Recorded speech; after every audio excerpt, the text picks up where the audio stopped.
vet, Eric Strickland. Strickland for three! And you're going to go out of here as the Big 8 tournament champion.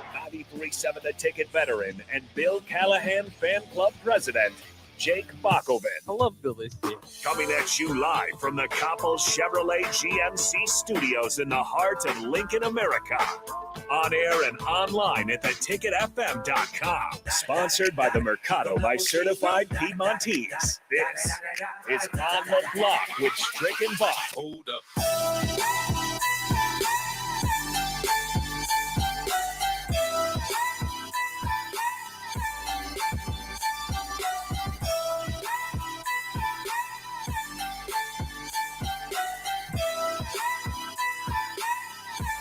Happy Wednesday to everybody out there. This is On the Block with Strick and Buck, and we're ready for another few hours of sports talk with you. We have Evan Bland of the Omaha World Herald set to join us at 4:25. 5:25, we'll get another visit from our friend Ryan over there at Cerebro Sports. But in between time, we'll have a lot of sports talk for you. But I did want to start with this, Strick.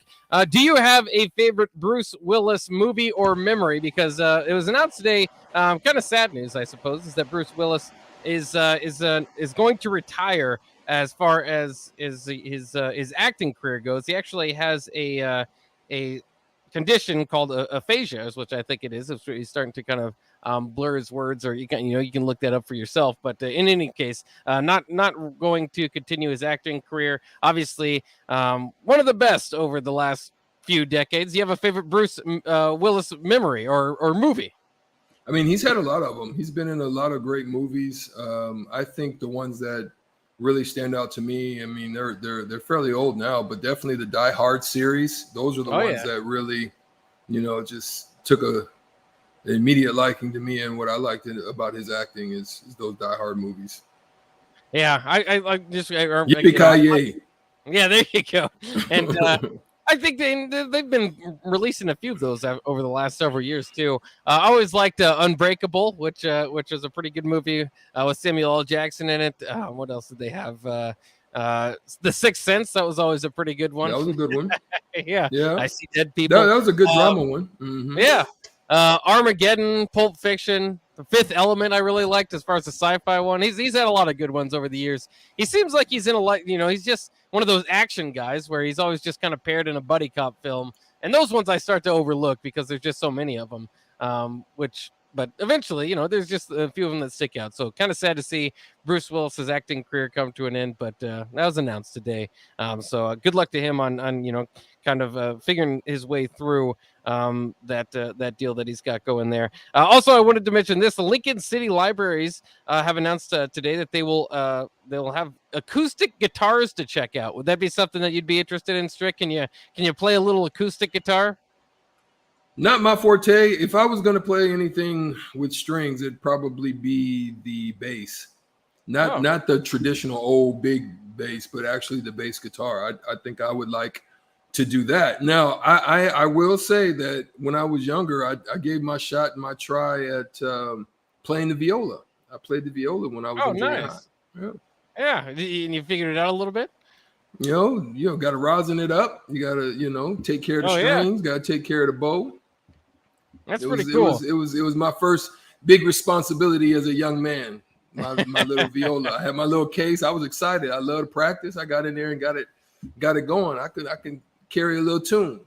Yeah, that's actually pretty cool. I've never had the gift of any musical instrument. They made me do the recorder in middle school or grade school. They made all the kids that didn't really care too much for music do the recorder and try to learn, see if they could spark any interest. It didn't really work for me. My brother's really good musician. He can play a lot of different instruments. Someday I'd like to. I was drawn to the drums, maybe just to make a lot of noise, or piano. I always thought it sounded really good. But I guess if it's free, I can just check out an acoustic guitar now. I don't know if it's free. I shouldn't probably be saying that, maybe. But usually with the Lincoln City Library, as long as you have a membership, you can check out books and then test it out.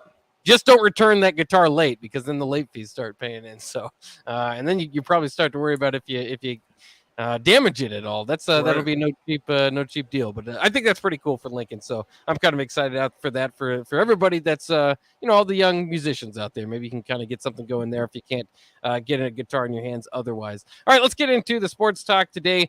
Before we jump too much into what was going on today, I did want to review kind of yesterday.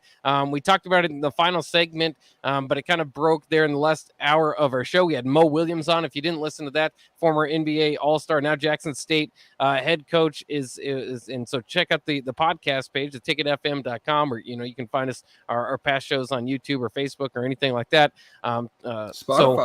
Spotify even, yeah. We're on there with the Joe Rogan Experience, baby. We blowing up. He might have a little bit of a lead on us, but we'll catch up. But in any case, so we didn't get too much to talk about Derrick Walker's decision to return back to Nebraska and how big of a deal that is for Nebraska. More so than anything for me is just some continuity and a piece I think that will be a bigger piece to the puzzle even next year, as maybe as crazy as that sounds. I mean, he's your starting center and they relied on him quite a bit. But without Bryce McGowan's, still kind of the verdict out for Trey McGowan's. I don't think that, even if Lat Mayen comes back, that he would supplant Derrick Walker as far as importance in that starting lineup. So I think you're looking at your biggest piece coming back. Yeah, I mean, definitely as far as leadership is concerned, he's going to be a tremendous advocate in the locker room as far as unifying the groups that are coming, those that were watching and observing, i.e. Denham Dawson types, and then, just the core of guys that are coming back. He'll be a stable force of what's been around, which has seen, who has observed the goods, the bads, and the uglies. And there's probably more of that than anything at this point. But hopefully he'll be a good turning point to help to, show and inspire them to make a nice little run, hopefully next year. And I thought it was cool to kind of see Kobe Webster come back last year, with his extra year. And despite the fact that things didn't go the way that they wanted it to, and now, you kind of have the same thing here in Derrick Walker where, his career has, when he committed to Nebraska, probably did not envision this record coming back, this far, but it's still a chance to kind of redeem themselves. And again, I think probably be a bigger part of the offense. I'm going to be fascinated because he is going to be one of your kind of returning leaders. Is how much do they kind of work him into that? How much do they want him to take on that role, considering he's kind of your more traditional big? He doesn't stretch the floor. I know you're looking for him to add that to his game. But and that's not necessarily Fred Hoiberg's go-to or mantra for his offense, but especially if they can, and so far it seems like Blaise Keat even said himself he's planning on coming to Nebraska. If you can have those guys together, you've got a kind of a formidable front court there, and something that in the Big Ten that could be quite useful. Well, I mean, as you know, they were one of the smaller front courts in total in size in the Big Ten, and so to be able to have a solid 3-man rotation out of their front court with Blaise coming, with Derrick Walker, they'll be able to do some versatile things with Goggles coming back, with Breidenbach. So they have multiple options. I don't think it's as you have the top JUCO prospect. You have Breidenbach, hopefully will be solid coming off of injury, get his weight right. Will be able to take everything that he observed and learned last year and be able to apply it, hopefully, to this year after watching everything. So, that it's a lot less learning curve, I think, that they have, and so hopefully it'll be good for the team that they would have that type of unity and amongst them to be able to do something in the Big Ten. Yeah, and we've talked about it before. They're going to need to win some games really to get momentum back into this program. Obviously, they've got a couple decisions to make on the bench there to try to get some more assistant coaches in.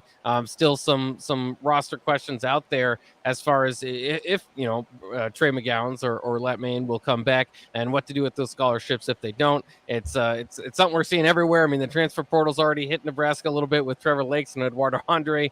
For what it's worth, Iowa has lost 2 guys over the last week to the transfer portal. And I'm sure every team is going to kind of deal with that roster turnover as has been the case for several years now in college basketball. Maybe a little less impacted by the transfer portal and how big of that's become because college basketball will seem to be on the forefront of it, though I'm sure the numbers have probably blown up even more. The last stats I heard is that it is. It just doesn't feel new here in college basketball because transferring just seemed to be more accepted and expected at basketball for some reason. Yeah, I mean, it's a part of the game. I think it's a preparation thing for if you're going to play professionally. It's definitely a preparation because you're not necessarily always going to stay with the team that you came to. You've got trades, you've got just a business deal where they're going to just move on and pick up another player. You may want to go somewhere else that's more viable opportunity for you. So I don't see it as a negative thing, so to speak. I think it prepares all parties for what's next in line, which is the professionalism of it. And if that's what college basketball is to be, then let it be a part of that process. And as we kind of look toward the professional part of it and what may be on the way is it seems to be a storyline that's kind of coming about is that maybe as we look forward to the Final Four this upcoming week, Paulo Banchero has kind of played himself maybe into that number one pick discussion, averaging 18.5 points, I think, through the tournament so far. He's been the leader for Duke all along. Of course, he plays with a bunch of prospects that will also be suiting up in the NBA as well. I think there's about 5 or 6 of those guys on the Blue Devils squad right now, so maybe that gives him a little bit of an advantage. But as you watch him, you kind of compared him to some of the other names that might be thrown out there, Jamari Smith and Auburn, maybe even Ivy over there, Purdue, Chet Holmgren. What would you think Banchero first if you had the number one pick in the draft? Obviously, we'll see how it plays out. It could be a big deal how he finishes out this tournament. But he's kind of that, that more traditional for what people are looking for in the NBA, that at the very least, the 3-and-D type body, the athleticism to kind of run out there in the wing. And maybe that's where the most effective superstars are coming from these days. I mean, that's one thing you've got to look at. I mean, on the biggest stage of men's college basketball, there are a few players that have been able to elevate themselves into those discussions. For instance,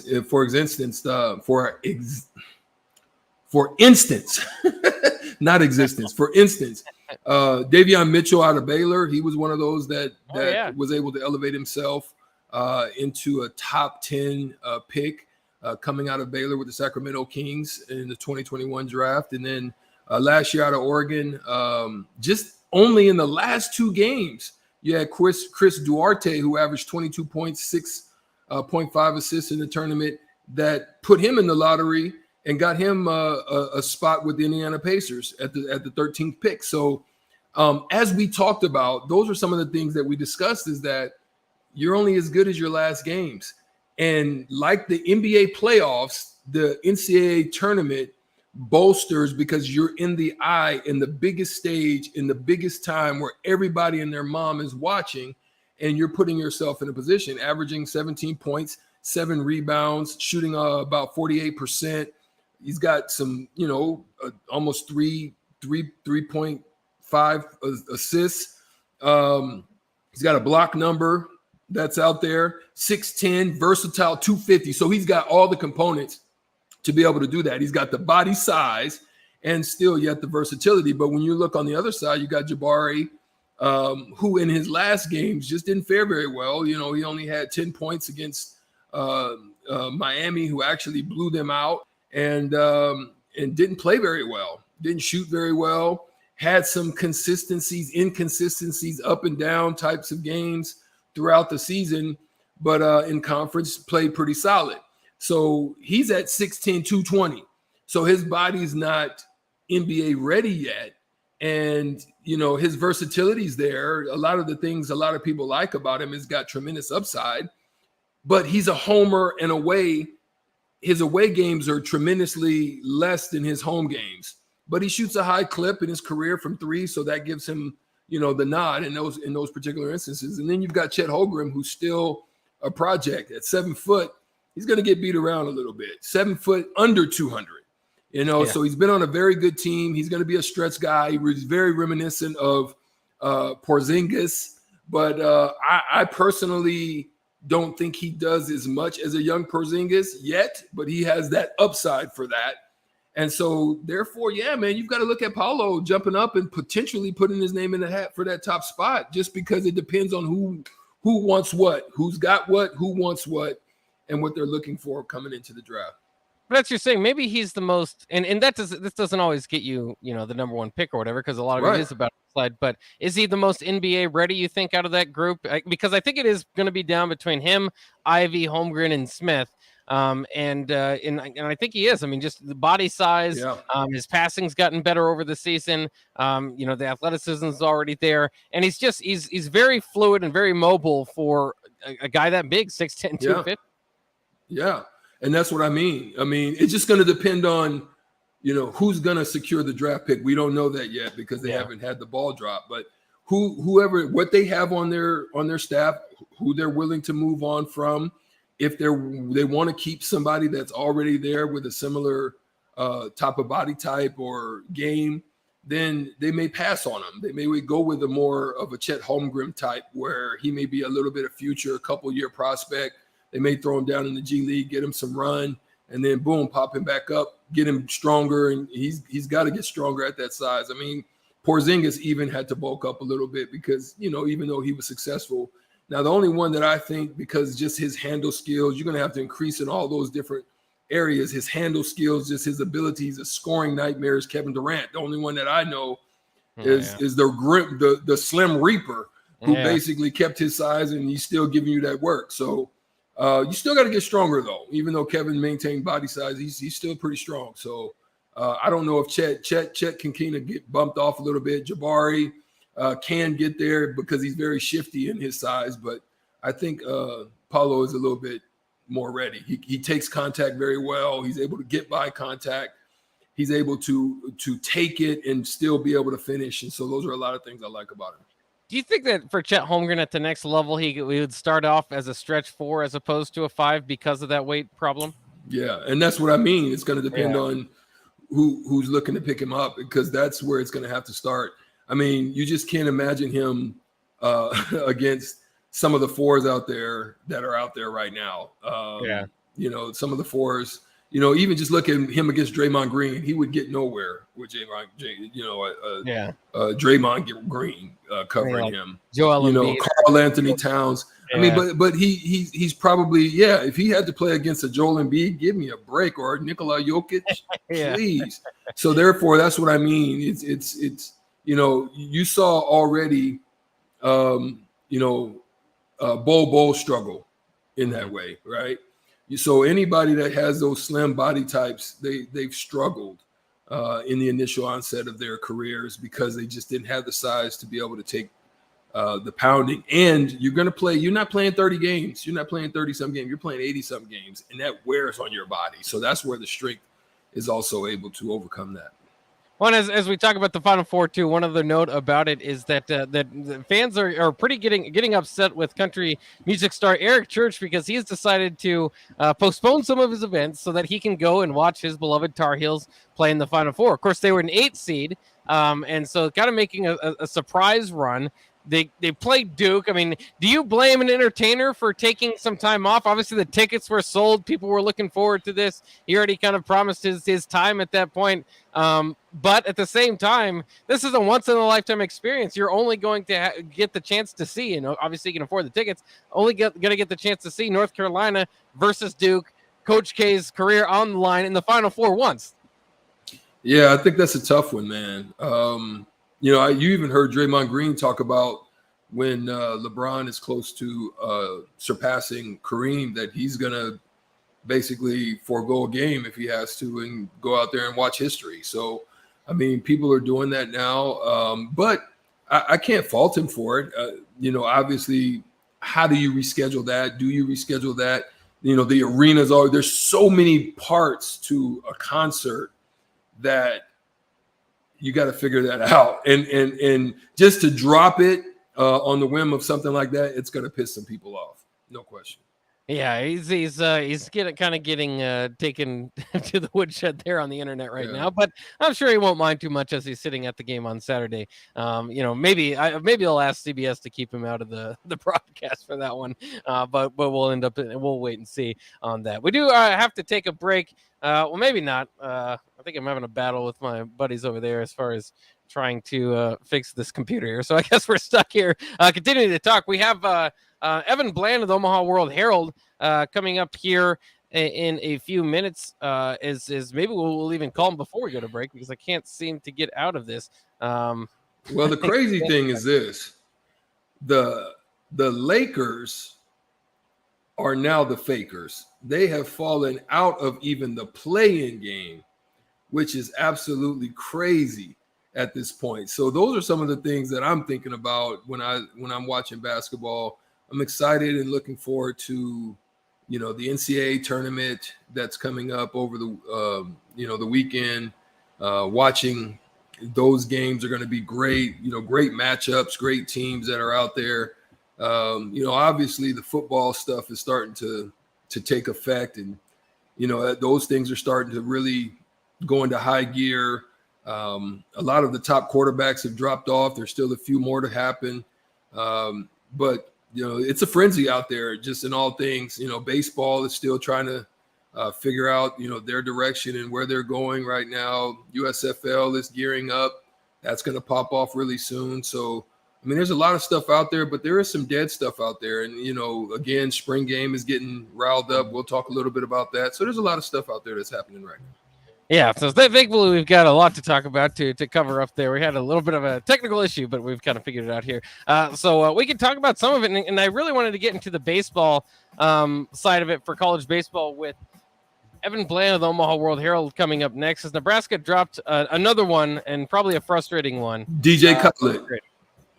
Another one. Another one. This one mattered a little bit more because it was Creighton.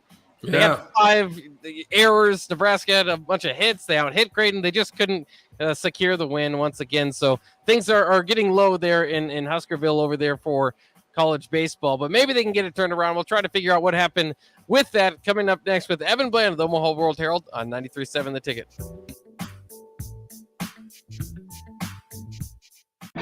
This is your High School Minute. With your Southeast Community College High School Minute, I'm Harrison Arns. In baseball on Monday, Fremont beat Lincoln Southwest 6-3. It was a game full of errors for Lincoln Southwest. All of Fremont's runs were off walks and errors. Lincoln Christian won over Wahoo 5-4. Lincoln East dominated and shutout 19-0. Noah Walters went 3-4 at the plate and stole 3 bases. Lincoln Northeast got past Lincoln North Star 7-2.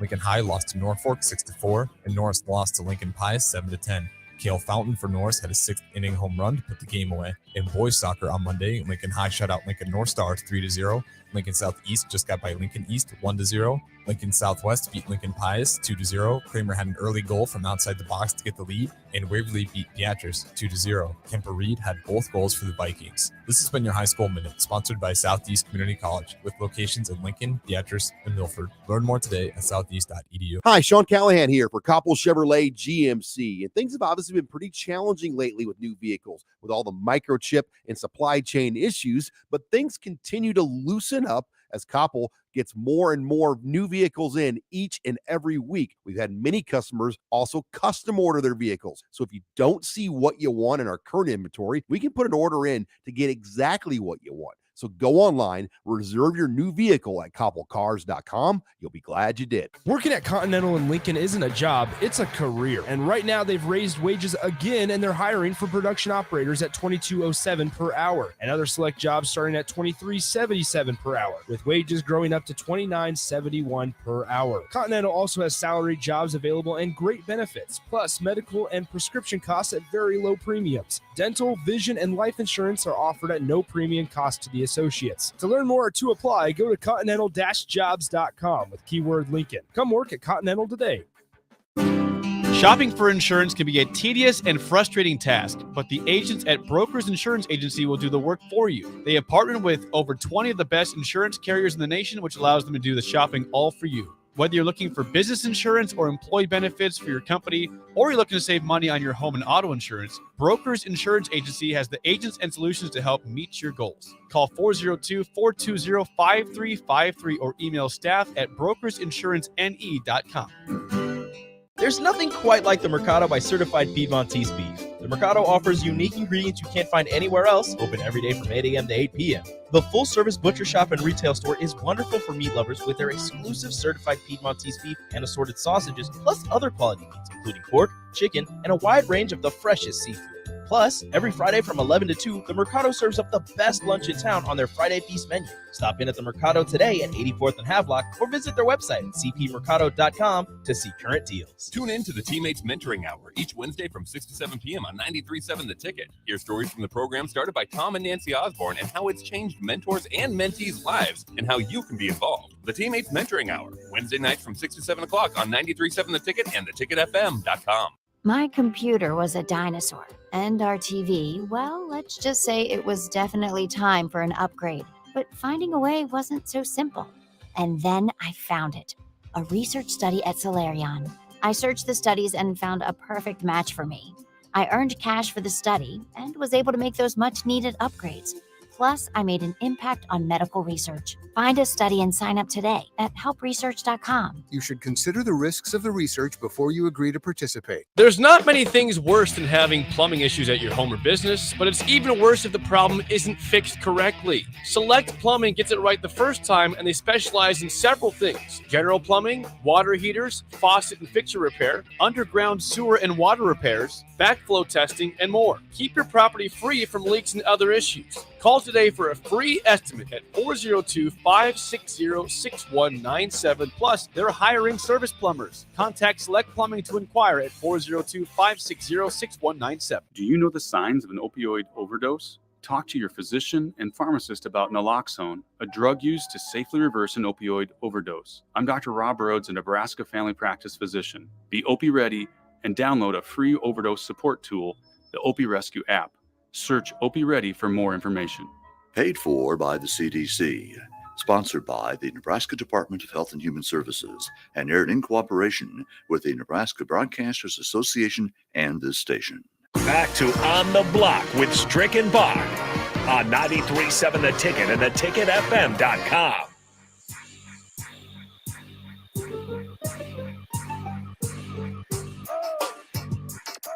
The Block is hot here on a Wednesday, and it's always hot when we bring in the Bland chef, Evan Bland of the Omaha World Herald, join us on the Honda of Lincoln hotline. Evan, how are you doing today?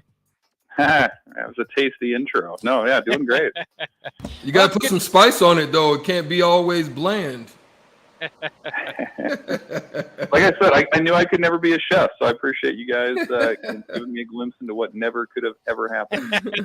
Yeah, but we like that nickname, so we're going to keep running with it. Maybe it can inspire you a little bit more in the kitchen. But somebody that needs inspiration seems to be the Nebraska baseball team. I just got to imagine, before we get into kind of what happened yesterday, that they've got to be almost inside their own heads at this point. Would you say that was kind of what it felt like yesterday? Yeah, I mean, you can tell, especially offensively, that there's some pressure there. I mean, they're feeling it. They know that they're not executing the way that they need to, and the way that the game played out last night. I mean, it was all the more obvious. I think they had a runner at second base before they had an out in the game, and they weren't able to get him in. And then your big spots in the game when you're down one run in the 7th and 8th innings, you have runners at the corners with nobody out. In the first instance, they get a double play. I guess that brought them within one, and then they don't get anybody in. Runners at the corners, no outs in the 8th, and they strand the tying run in the 9th. So, they feel like the approach is something that they're continuing to work through. But I think the frustration's gotten to the point where it's not even like, hey, let's stick to our approach and hunt the fastball. It's like, hey, let's put the ball in play. Let's be okay with a ground ball to the right side to advance a runner. Let's be okay with passing the torch on to your teammate and letting them have that moment. And so I think what we've heard both last night and in the last week or so from guys has been some combination of that, as well as, Max Anderson brought up the hero ball idea, this idea that you hear it in basketball all the time, but for baseball players, that the guys are trying to do too much. They're trying to hit home runs and maybe play outside of themselves a little bit. And so, some of that's a product of being a young team. Some of that is maybe feeling the expectations a little bit. Some of that's just baseball, but there's no doubt about it. I mean, you look at the numbers, I think Nebraska is scoring a little under or just a hair above 5 runs a game, which in college baseball, is not great right now. It's the bottom of the Big Ten, and And for Nebraska, it would be their second lowest scoring team if it holds up in the last 46 years. So a lot of things they're working through right now. They still believe they have the talent to get over it. But we're past a third of the way into the year, and a lot of these struggles have persisted. Well, obviously, I mean, things can still turn around. I kind of go back to, it's different sports, but my Celtics were halfway through the season. They were a game above 500. Now they're one game out of first. You still think that that's a possible for Nebraska, or do you think that maybe fans should might not expect the Big Ten champions to repeat this year? Well, I think repeating is certainly, there's still 21 Big Ten games to go, so anything can happen. But I do think that the numbers would suggest that this team is not the dynamic offense that last year's team was. And you know what? I mean, that's okay. Like you lost more than 700 starts in the outfield. You lost the conference player of the year in Spencer Schwellenbach. You lost Luke Roscom, who played all over. So it's not an indictment on the program to say that they're going to take a step back. But I do think that they thought that the transition from that group last year to this group would be a little smoother than it's been. And it just hasn't been that way. Guys have continued to search for roles. Just last week, they felt like they settled on maybe their top 5 guys that they felt good about, but then you're cycling through the bottom end of your lineup based on matchups and things like that. And it's just hasn't worked out great. So when you talk about turn it around, it's an interesting debate, I think, because the numbers would suggest they sort of are what they are, and they can get a little bit better.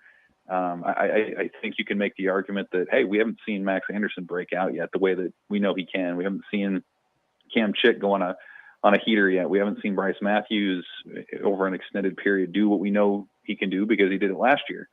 I think there is a sense that, hey, as the weather warms up and some of these guys get hot, maybe some things can turn around. But, again, I think to think that this team can be what it was offensively last year is probably a bit much. The track record from the coaching staff would say that they're going to get better, but I think the numbers within a sample size that's getting bigger and bigger would say that even if they do improve, it's not going to approach what we saw with last year's squad. Evan, we've got some pretty good news. Obviously, in the spring game, we're going to be able to pull a pretty solid one out of the Big 12, getting on campus in O'Shawn Mathis, as well as 4-star, 5-star out of Burleson, but transferred. Family moved out to Chandler, Arizona. Hadn't even played it down yet, and is already ranked as the number 1 prospect quarterback and emerging as a top prospect nationally out there in Dylan Ryello. So how do you view us being able to land and get them on campus? Do you think we have an edge with Uncle there, and how do you view that with us being able to land them and get them on campus? Do you think that's a value? Do you think that's something that puts you in the top half of the recruiting part of it, or do you just think it's just part of the process? Well, I think both of those guys, Mathis and Raiola, they're kind of their own situations. I mean, Mathis is still a transfer portal guy who essentially is sitting out this semester as he's looking for a good fit. And, we've talked a lot about how one of Nebraska's glaring weaknesses ever since Randy, 6, 7, 8 years ago, has been rushing the passer. And Mathis is a guy who has done that at TCU. He's done that at a high level now for a few years in the Big 12. And so, yeah, I mean, you kind of look around, you see some rankings that look at quality of player in the portal, and Mathis is right at or near the top at this point. And so you would think that would be a good fit. Certainly Nebraska would love to have him to complement the defense and to add to what's been, not a strength of the Black Shirts for a number of years. And for Mathis, just the fact that he's coming, we've seen the story time and again when recruits, even portal guys, get on campus and they see the support and the crowds and you can start breaking stereotypes that it's not a stadium surrounded by cornfields. Usually that's when the magic happens for Nebraska and guys settle in. So just the fact that he's coming here for the spring game, I think is a major win. And, you would certainly think that would increase his chances exponentially of ending up at Nebraska at some point. Raiola, on the other hand, I mean, he's going to be a major national recruit. He already is for the class of 2024. I mean, you look at just the offers that he has, pretty much everybody out there who's anybody is after this kid. And so obviously Nebraska has an in there with his uncle Donovan coaching the O-line now, with his dad Dominic of being a former Husker All-American and somebody who's still close with Scott Frost. So there's certainly some family connections there that make this thing interesting. Raiola's been on campus a number of times already. He was spectacular in the Friday Night Lights camp last year. I mean, he was just unbelievable with what he was able to do. So the fact that he's coming back certainly can't hurt. I think this recruiting process, though, is just getting started, right? I mean, this isn't a case where this guy's going to commit or anything like that coming out of this. But I think if you're Nebraska and you see all these other names continue to, attach themselves to Raiola, as long as he's keeping you in mind, as long as he's on campus occasionally, as long as he keeps a dialogue ongoing, the farther you can go with that, the better it's going to be. And again, you look at his film, you see how he's rated. This is a guy who, is going to change the trajectory of somebody's program wherever he ends up in college. And so I think his story is going to continue with how Nebraska does this year. What does the offense look like under Mark Whipple? How does Casey Thompson do? How does that thing look? And I think if it looks good, then something like next weekend when he comes to the spring game starts to pay off. If it doesn't go well, then it doesn't really matter all the bells and whistles. If you're not winning on the field, I wouldn't imagine he'd be considering Nebraska. So I think this is part of the conversation, but certainly there's a lot to go. And as far as on the field today, I mean, they're getting this thing ready for the spring game. We heard from the offensive coordinator Mark Whipple today, and he was pretty, he's pretty uplifting and stuff about how things were going. But I have to imagine some of those injuries that they're dealing with, specifically at the tight end position, because he talked about how they're working on the red zone stuff, and it was kind of surprising. Last year Austin Allen didn't get a whole lot of targets in the red zone when you had an NFL tight end like that, and now this year you're going without Vokalek in the spring, and Fadone's down, and Harriman, and like all these guys. Do you think that is a detriment a bit to Nebraska as they try to get this going in the spring, or do you think that there's so much time left, as you get into the fall ball, that they can work on that plenty? But at least the way I view it, there are only so many practices you can get in. These spring ones should count as well. Yeah, tight end is interesting. It always feels like there's some position that gets hit harder with injuries than others, and certainly tight end is that. I mean, you mentioned them, whether that's Travis Vokalek, Thomas Fedoni, Chancellor Brewington, Chris Hickman. I mean, those are essentially your top four guys on the depth chart. And so when they're all out, I mean, you're turning to second-year players, third-year players. Nate Borkercher, a walk-on from Aurora, has had his name mentioned multiple times as somebody who's impressed. And then you're talking about, James Carney out of Norris or A.J. Rollins out of Creighton Prep. And so it's not ideal, right? Like you would prefer to have your top guys out there being hands-on with the offense, learning and kind of smoothing that learning curve. But I asked Sean Beckton, the tight ends coach, this today about is there kind of a silver lining there? And he said, absolutely there is. I mean, if nothing else, Nebraska is building depth right now. And all those guys who are injured, maybe with the exception of Fedoni, because we don't know how serious his situation is, all those, at least everybody else is going to be back this fall. And they're continuing to go through mental reps, and they're still very much a part of the preparations, even if they're not actually out there. And so, tight end, there's a reason that retained Sean Beckton and has new offensive assistants everywhere else. It's because he's developed guys. Obviously, you mentioned Austin Allen, and Jack Stoll was successful before him. So they have some depth there. They've developed guys there. And so, again, it's not – you'd love to see Fedoni out there and Vokalek out there right now, but they feel like building up that depth so that when those presumed starters return, the room, as a whole is going to be better off for it. I suppose too. Like as you're kind of saying that, at least Becton has experience here, whereas those other new guys, I mean, if they were coming in, the new coaches and building depth instead of kind of getting your starters going, might be a little bit different than somebody that's worked with those guys over the last several years. So that's interesting too. He is Evan Bland of the Omaha World Herald. Evan, thank you for joining us today. Thanks as always, guys. All right, there he goes. Evan Bland, our normal guest here on a Wednesday on the block. Right now we have your chance to win $15 to Buffalo Wings and Rings. It is time for Shootout with Strick here on the block. All you have to do is call in, get in line, 402-464-5685. First person in line will get a chance to play. It's either or questions and a money ball, which will be worth 2 points.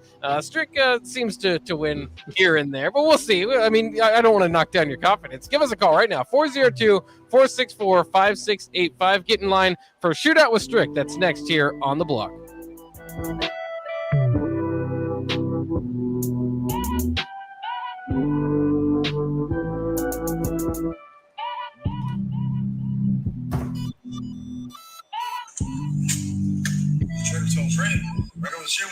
Fruitcakes are just for Christmas, right? I feel sorry for you. I mean, what if we had done that with bacon? Only for breakfast. We'd never have bacon cheeseburgers. We'd never be able to save a salad by adding bacon bits. We'd never have dinner. That's breakfast for dinner. You don't limit yourself. Fruitcakes for St. Patrick's Day. Fruitcakes for graduation. Fruitcakes for Thursday.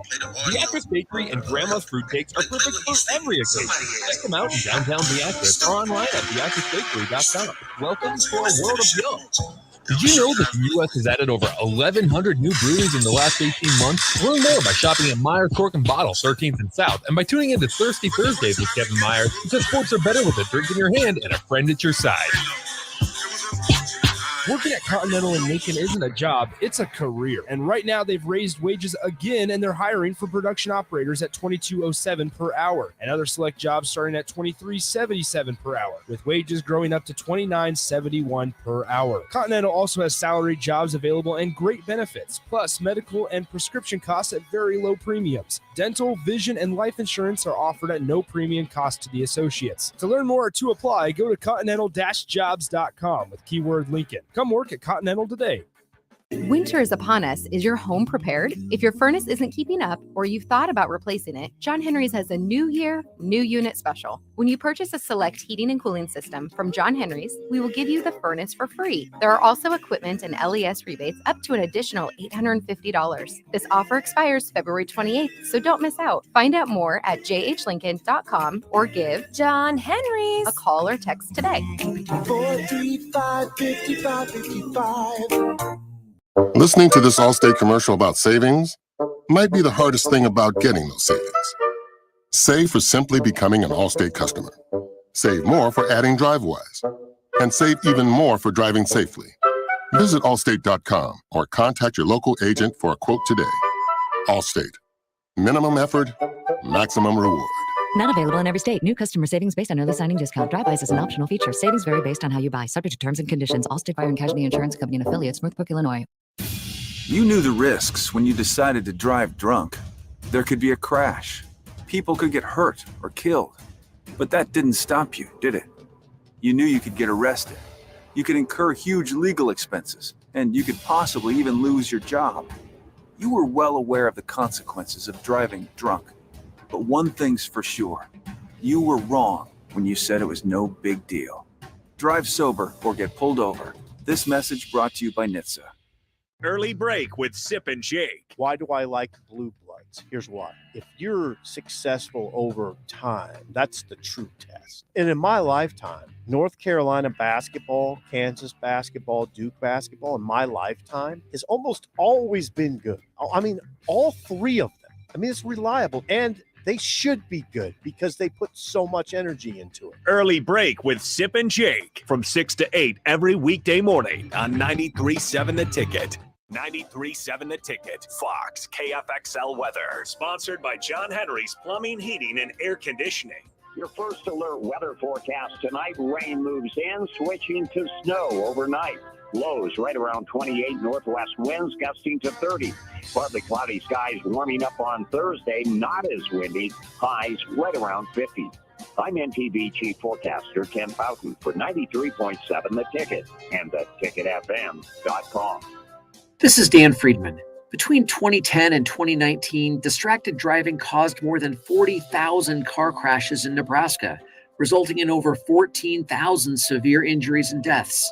Please keep your eyes on the road. If you have a smartphone, put it away while you're behind the wheel. It will help keep our community safe and secure. This message is brought to you by Friedman Law Offices, helping injured people. It's what we do. It's all we do. Find us at friedmanlaw.com today.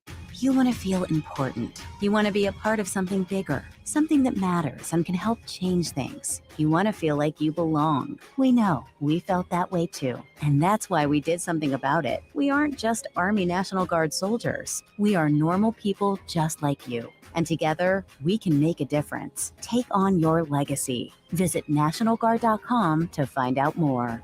Sponsored by the Nebraska Army National Guard. Aired by the Nebraska Broadcasters Association at this station.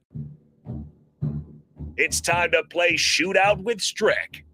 Call now, 464-5685, to take your shot against Eric Strickland. Shootout with Strick. Brought to you by Buffalo Wings and Rings. Time to play the game!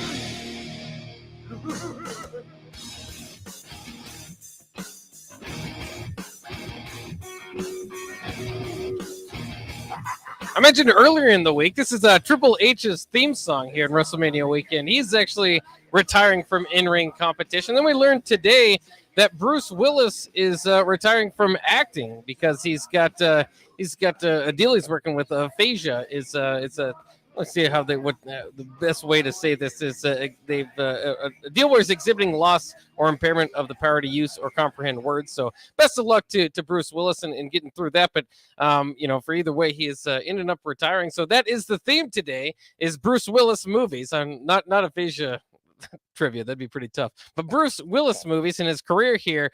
Spencer is on the Honda of Lincoln hotline. Spencer, you a big Bruce Willis fan? Oh, I'm a huge Bruce Willis fan. Oh man, well you called in at the right time today. It is it's time for Bruce Willis trivia here on Shootout with Strick. We'll give you a chance here in a minute, but first we'll see what kind of score you have to get to. First, we got to get through Strick's score. Strick is would you say yourself a moderate Bruce Willis fan? Yeah, not the biggest Bruce Willis. Yeah, moderate. But who doesn't like a little bit of Bruce Willis every now and then? All right, let's go ahead and get to it. Are you ready, Strick? Let's go. All right, we'll go in 3, 2, 1. Bruce Willis is a graduate of where? Montclair State or Chattanooga? Montclair State. That's correct. Bruce Willis is divorced to whom? Demi Moore or Sandra Bullock? Demi Moore. That's correct. Bruce Willis played the role of what in Die Hard? Firefighter or cop? Cop. That's correct. In what movie did Willis star in as the name of Dr. Malcolm Crowe? Pulp Fiction or The Sixth Sense? Sixth Sense. That is correct, too. And this Friends actor also co-starred in The Whole Nine Yards with Willis. Who is it? 4, 3, 2, 1. Oh, the buzzer went off. Huh? Russell Crowe? No, it was Chandler from Friends, Matthew Perry. If you remember, Bruce Willis did show up on Friends for a little bit, but he was like somebody's boyfriend for a while. You got 4 points there. That's pretty solid. Let's see if Spencer can get above that. Are you ready, Spencer? Oh, I thought I was a Bruce Willis fan, so I didn't know a single one of those answers. Well, that's all right. They're either or here, so you'll get a chance here. And you need to get 4 points, so we'll see where you get here. Are you ready? I'm ready. All right, we'll go in 3, 2, 1. Where was Bruce Willis born? Australia or Germany? Australia. It was actually Germany. Bruce Willis played a role as the boyfriend of who in Friends? Rachel or Monica? Monica. It was actually Rachel. Willis is known for his role in Die Hard. Who played his wife? Bonnie Bedelia or Mila Djokovic? Mila Djokovic. It was actually Bonnie. What role does Willis have in The Color of Night? Journalist or psychologist? Psychologist. That is correct. In this movie, the kid was his first name. Michael. It's actually Russell. Good guess there, but unfortunately, Strick did end up getting a few more points there. But don't worry, that doesn't mean you've lost. That means Strick has won for the people. Spencer, if you hang up now, you as well as anybody else will have the same opportunity now to win as caller number 3, 402-464-5685. We'll go in with $15 to Buffalo Wings and Rings on behalf of Strick, a man of the people. Congratulations, Strick, on your win today. Boom shakalaka! Flawless victory. And let's go ahead and do the tiebreaker since we're here. How old is Bruce Willis, do you think, as of today? 68. That's a good guess. He's 67. Too bad it didn't get to a tiebreaker. That would have been very close. But either way, you did pretty good. And got the win today. As I was reading the text line, some people feel like they knew Bruce Willis a little bit better than Spencer, but it's kind of tough. One of those questions. Like, hey, Spencer said he knew him. He's a big fan. Oh yeah, everything it sounded great for him until the questions started coming out. Then he's like, "Oh wait a minute, I know the movies, but maybe not who he dates or where he's from or all that stuff."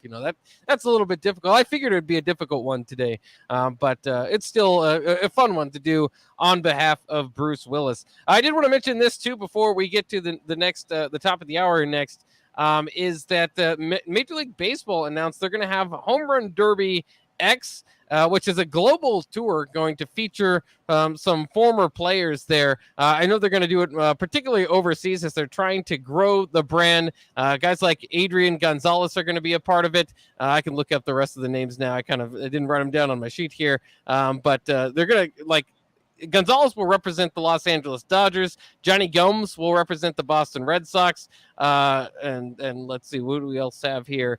The Yankees are going to be represented by Nick Swisher, and Giovanni Soto will represent the Cubs. So a lot of those guys obviously retired. This is not, the current tour, but the Home Run Derby is always kind of fun. Do you think that's something that might catch on overseas a little bit? It's kind of fun too. It's got a different way than our traditional Home Run Derby, as this is a touring act, is that you can kind of get points. These guys basically have teams out in the outfield that if they catch a ball that's not a home run, they get a point for that too. As opposed to, I don't know how many points they get for the home run. But in any case, what do you think of a traveling home run derby? Do you think that there's any money to be made there? I don't know how much money could be made there, but I will say that, you have the longest drive competitions, and you got these big old drivers that are like super extra long.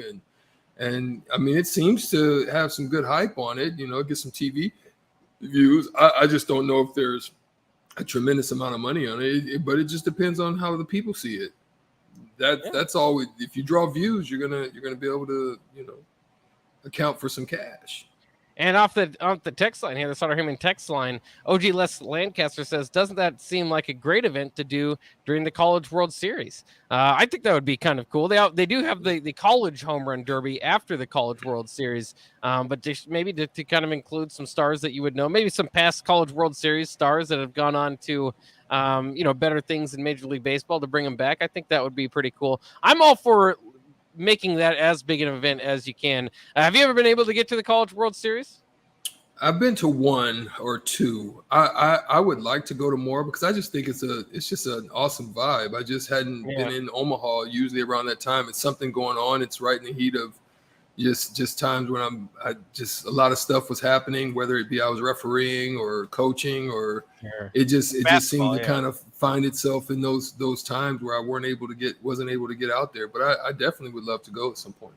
Yeah, it's a great event, and I know some people around here like the rivalry between Lincoln and Omaha, and you had the Creighton, Nebraska thing there last night. But I like to, at least sometimes if you're a Lincolnite, embrace Omaha when they're cool, and the College World Series is cool, and it's a cool thing for the state of Nebraska, I think, overall. So always a blast to do that, and hopefully that they do start adding. I know there was an idea.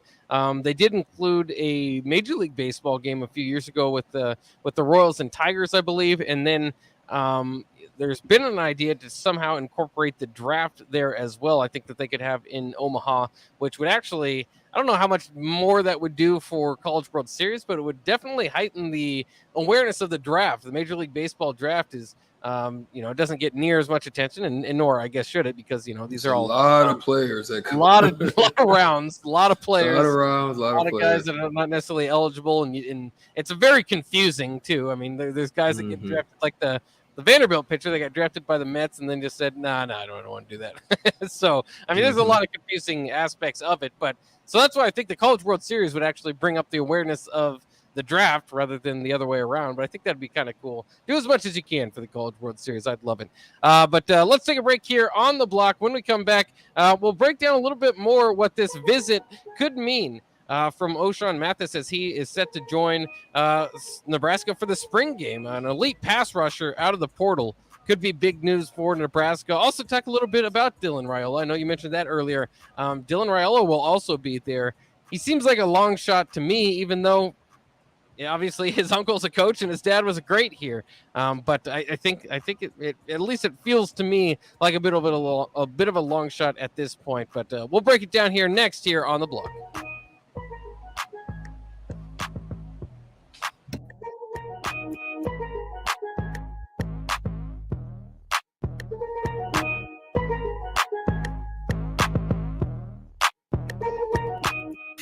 This is Lincoln's home for sports talk on the FM dial. Also online at theticketfm.com. On the internet. KNTK FM Firth. 93.7 The Ticket.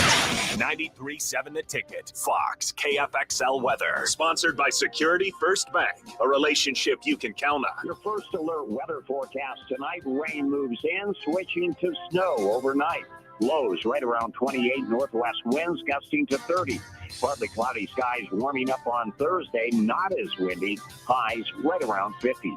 I'm NTV Chief Forecaster Ken Fountain for 93.7 The Ticket and theticketfm.com.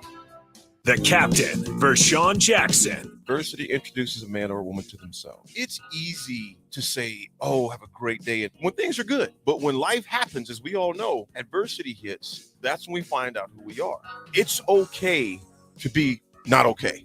Sometimes we can't see the help that's there because of whatever issue. There's athletes that are talking about mental health and just well-being and burnout right now, because in the past 2 years, if COVID has showed us anything, it showed us the importance for connection. Weekdays from 11 to 2 on 93.7 The Ticket and theticketfm.com. Mike Schaefer here for Trek CBD. Springtime is here, and that means you're outside more in nice weather and maybe even having garage parties with neighbors. The drink of this spring and summer isn't your typical seltzer. It's drinkable Delta 8. Yep, Trek CBD has drinkable Delta 8 seltzers with mango and lime flavors for 4-packs and 12-packs, coming in a variety of mango, watermelon, lime, and berry. They also have hemp-derived Delta 9 syrups to put in your beverages, and as always, the excellent Delta 8 gummies. Trek CBD, CBD done right.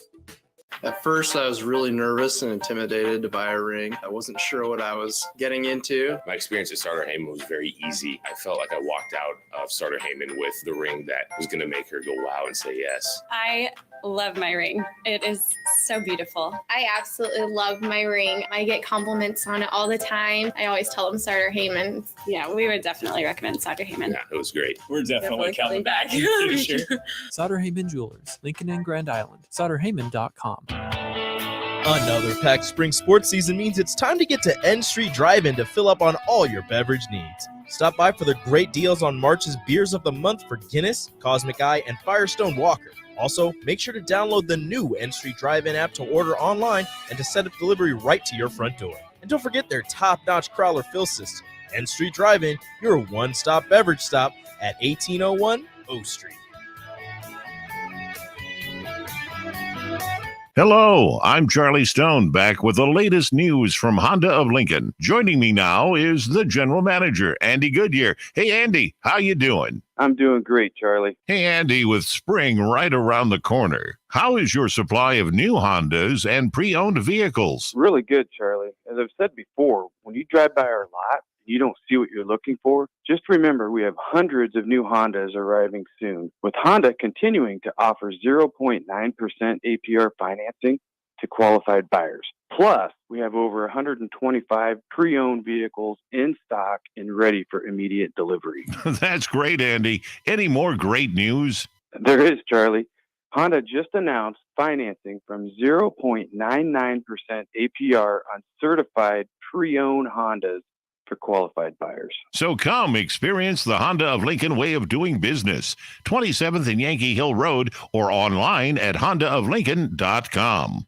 Yesterday, your water heater worked just fine. Today, surprise! When you're out of hot water, just call the plumbers at Bryant. In most cases, you can get same-day water heater replacement. What you won't get is a costly surprise with the bill. At Bryant, the price you're quoted is the price you'll pay. No last-minute extras for piping or ventilation alterations. Need a new water heater? Just call Bryant, 467-1111. Bryant Air Conditioning, Heating, Electrical, and Plumbing. We do whatever it takes. There's nothing quite like the Mercado by Certified Piedmontese Beef. The Mercado offers unique ingredients you can't find anywhere else, open every day from 8 a.m. to 8 p.m. The full-service butcher shop and retail store is wonderful for meat lovers with their exclusive certified Piedmontese beef and assorted sausages, plus other quality meats, including pork, chicken, and a wide range of the freshest seafood. Plus, every Friday from 11 to 2, the Mercado serves up the best lunch in town on their Friday Feast menu. Stop in at the Mercado today at 84th and Havelock or visit their website at cpmercado.com to see current deals. This is your High School Minute. With your Southeast Community College High School Minute, I'm Harrison Arns. In baseball on Monday, Fremont beat Lincoln Southwest 6-3. It was a game full of errors for Lincoln Southwest. All of Fremont's runs were off walks and errors. Lincoln Christian won over Wahoo 5-4.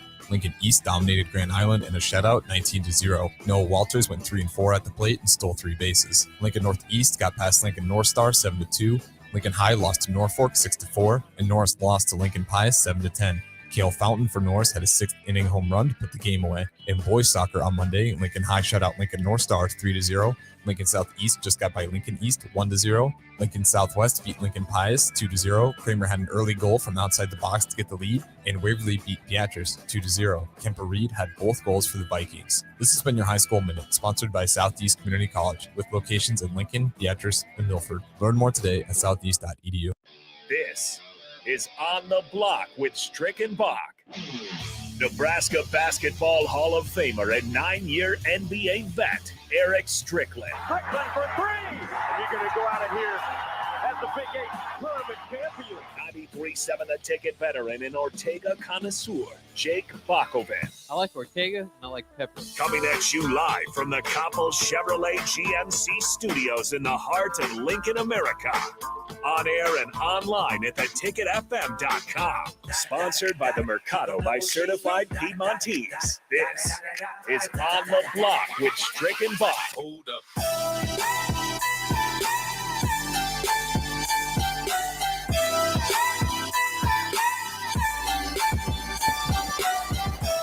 Welcome back on the block for the second hour. We thank you for joining us here on the block with Strick and Bach. I'm E. Strick, and that is my partner once again, my ride or die, Jake Bakoven.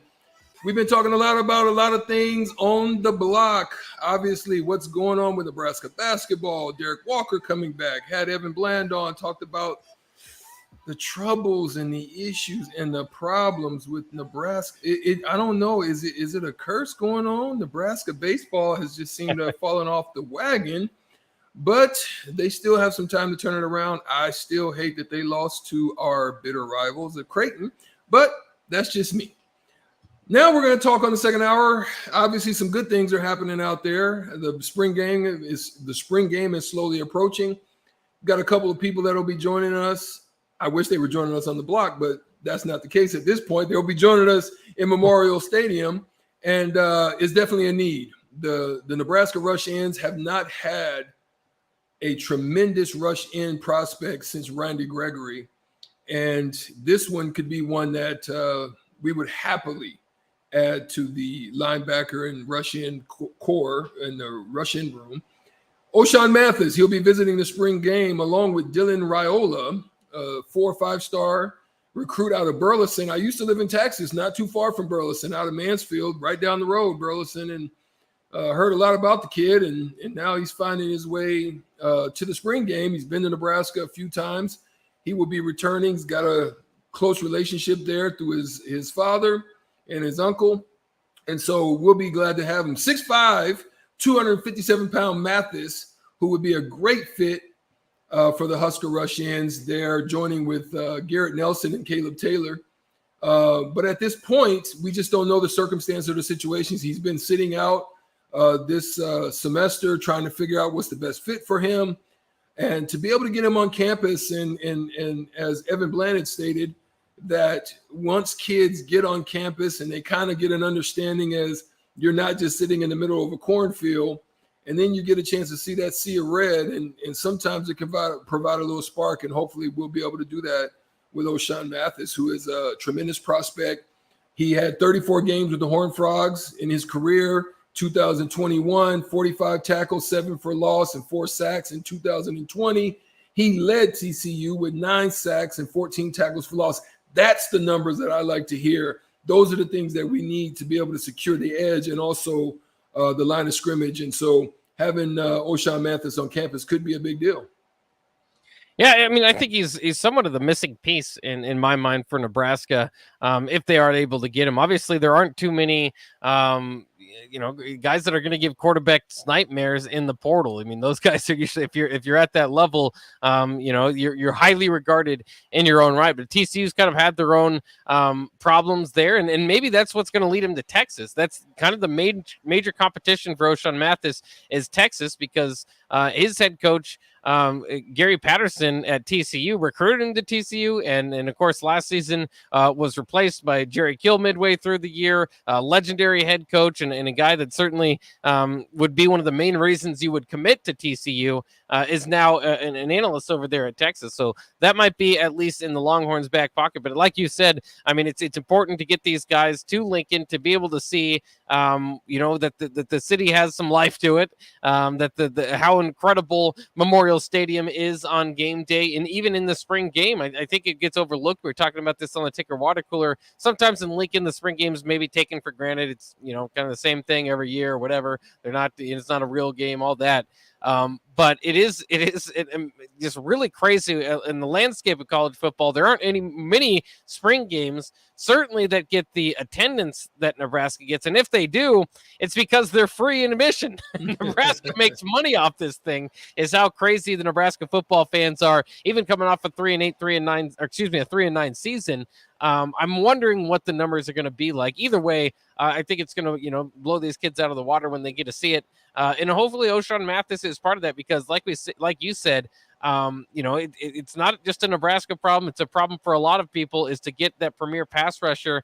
And if do you want to label him as that after just 4.5 sacks last year? Maybe not, but he had 9 sacks 2 years ago to lead the Big 12. He's been second team all Big 12 twice. So he's at least an all conference type. Even if he's not finishing with sacks, he's getting pressure on the quarterback. And I think that's just kind of the missing piece that Nebraska has. I think Caleb Tanner can do it at times. I think Garrett Nelson can do it at times, but I think that he would be, obviously the best one on the team, just stepping on campus.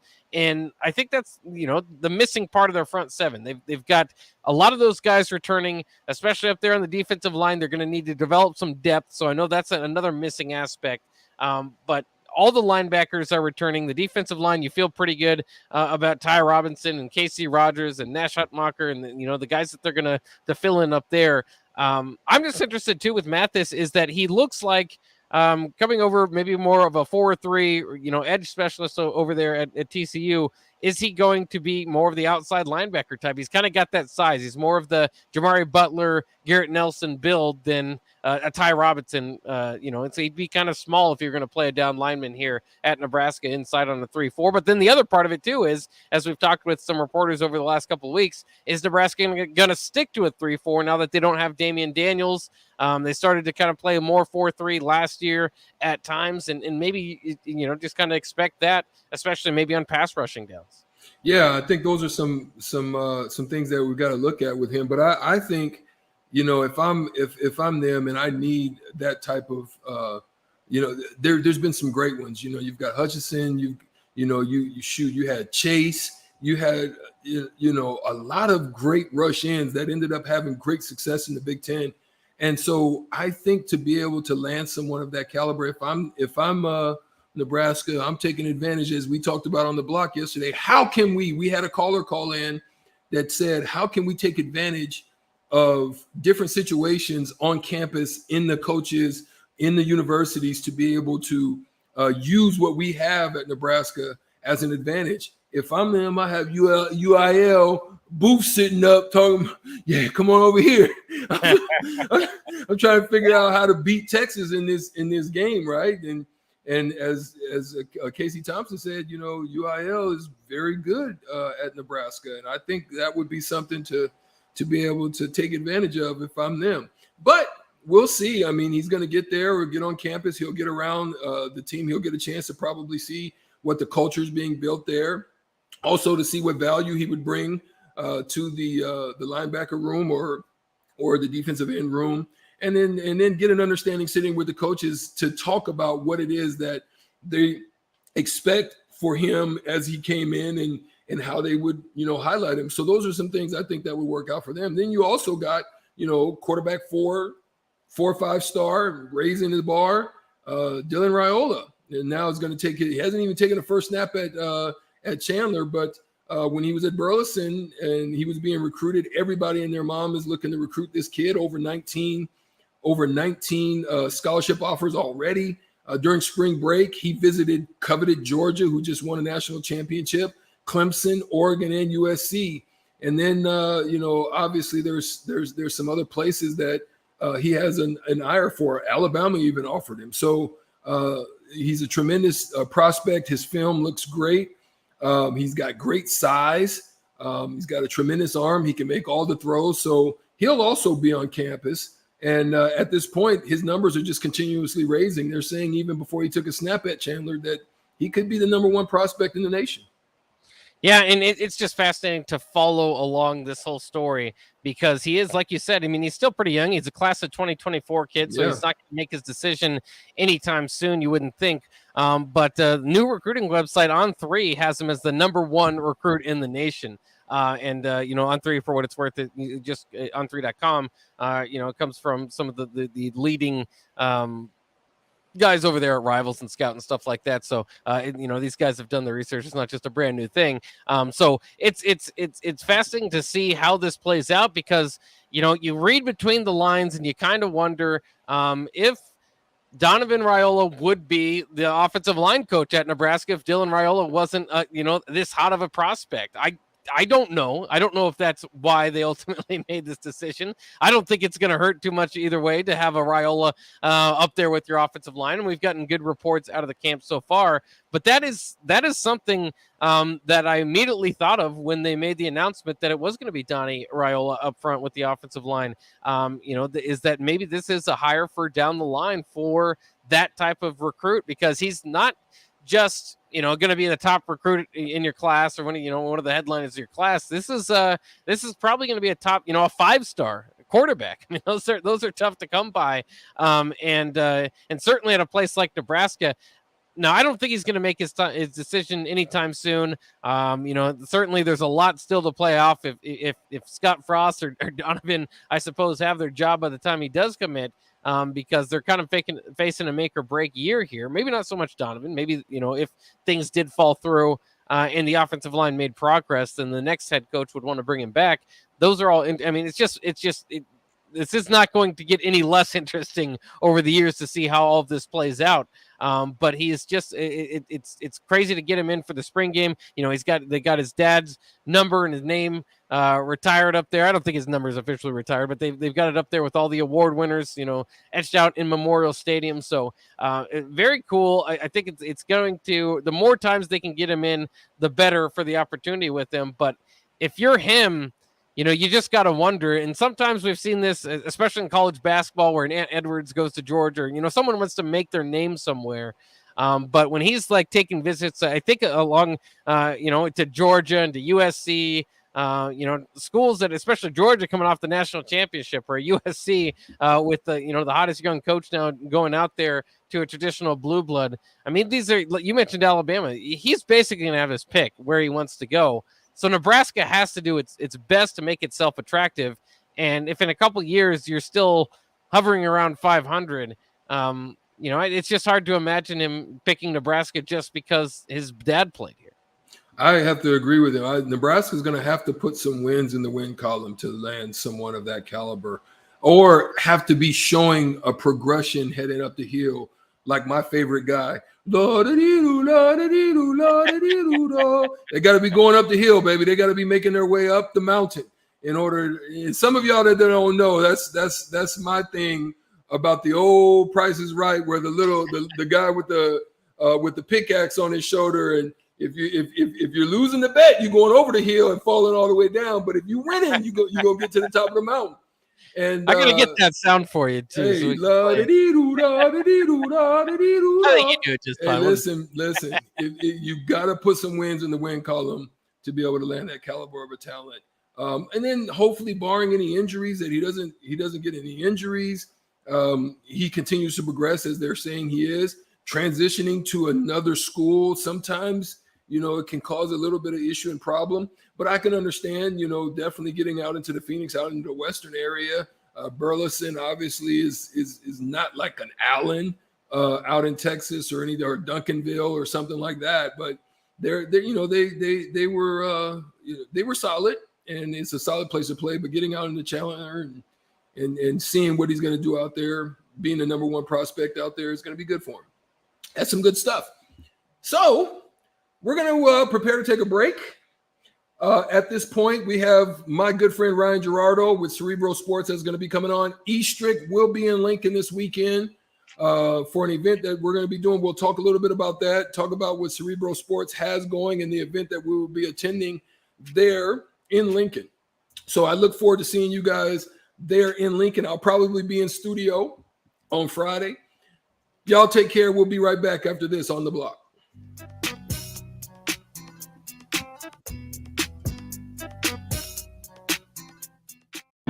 This is your High School Minute.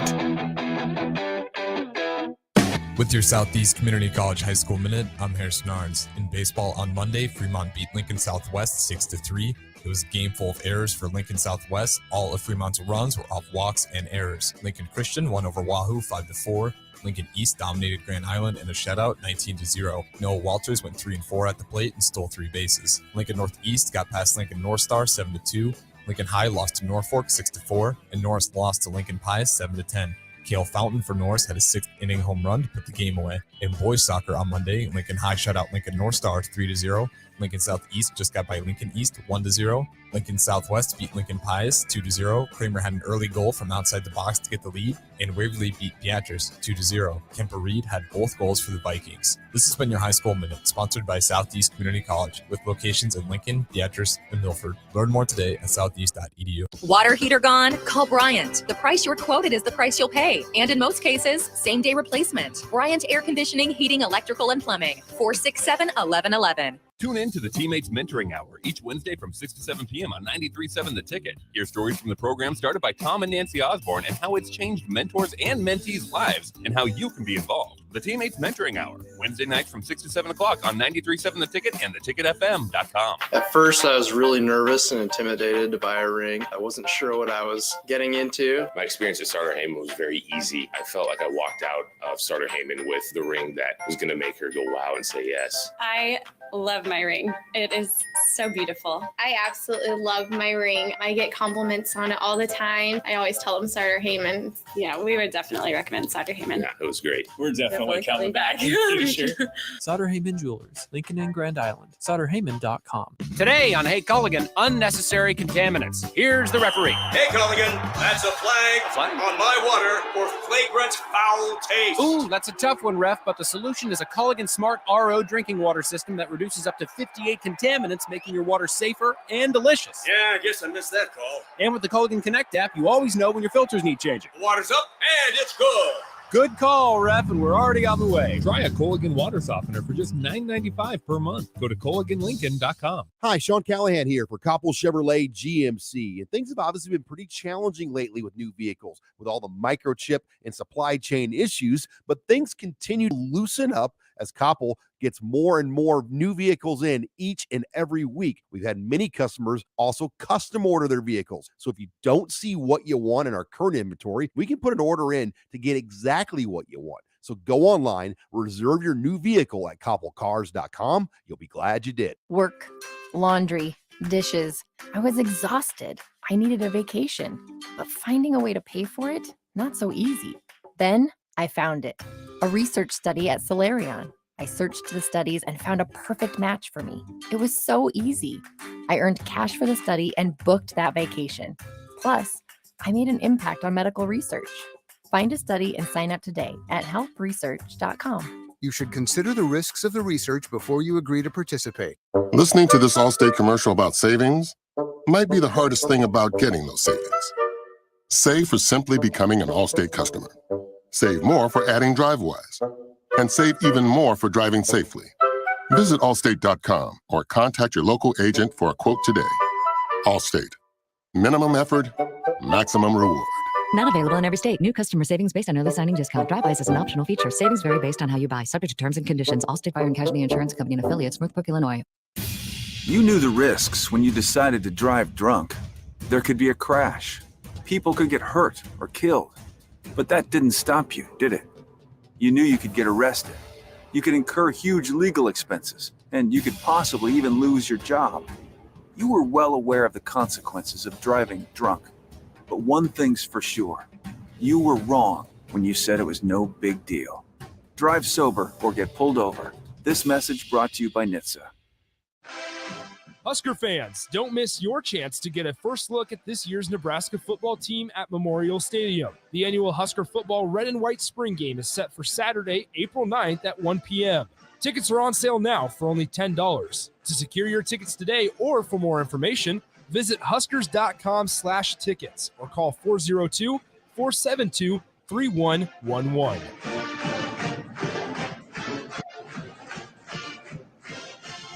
Brown Shoe Fit is gearing up for spring with new inventory on the way. They're stocking up on new spring sandals and athletic shoes daily in brands like Brooks, Hoka, Keen, Merrell, On, and many, many more. Brown's has the local professionals to get the proper fit, aided by their high-tech foot scanner by Atrax. Spring is the season to be active and busy. Don't let your feet lose their support with old rundown shoes or sandals. Stop by Brown's Shoe Fit today, just south of 66th and Q in Lincoln. Back to On the Block with Strick and Bach on 93.7 The Ticket and theticketfm.com.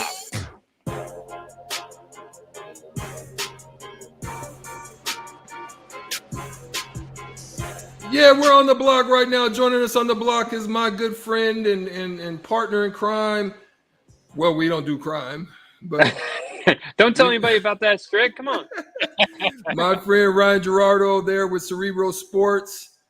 And Hey, Ryan, we thank you for joining us on the block. Me and my partner, Jake Bakovin, welcome you once again to the block. And we have something coming up, man. And I wanted to talk about it because I will be joining you there in Lincoln, Nebraska this weekend for a wonderful event. Why don't you tell us a little bit about the event? Yeah, you bet, guys. I'm super excited to be back here. So again, I'm Ryan with Cerebro. And what we're doing, we're on a mission to collect box score data on as many basketball games from across the world as possible.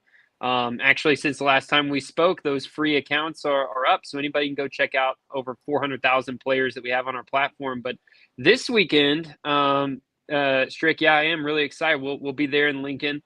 We're partnered with a great new AAU circuit called Next Pro Hoops. They've got Nebraska ties, and their first and second events of their circuit, their summer circuit, will be there in Lincoln. So couldn't be more excited. So one of the things about that is that, and this is why I got involved with Cerebro Sports some years ago now, which used to be ePlay. But we got involved because, Stricky himself was just one of those guys that was underrated, underlooked at. Just didn't have the same prospects that maybe some other guys in perennial blue blood colleges had the opportunity. So when Ryan's talking about, just briefly explain what you're talking about. Were you talking about how players can actually go onto the site and sign up and be able to evaluate them? It'll allow you to be able to compare yourself, evaluate yourself, look at possibly if you happen to be in an event that ePlay covered, you may be able to see some information and documentation on yourself. So what are you trying to do with those kids? Because that's what I'm about. I'm trying to figure out how we can get and put more kids in the eyes of more people and more coaches and more programs across the country. Yeah, exactly. I mean, since we launched Cerebro about a year ago, we managed to get, we focused on getting a bunch of college coaches signed up for the platform. And the whole reason for that was we wanted to get eyeballs. We collected, we collected attention. We developed a platform that made it easy for recruiters themselves to actually be able to, whether they're recruiting, in many cases, they're recruiting transfers, but they also are working on recruiting high schoolers too, right?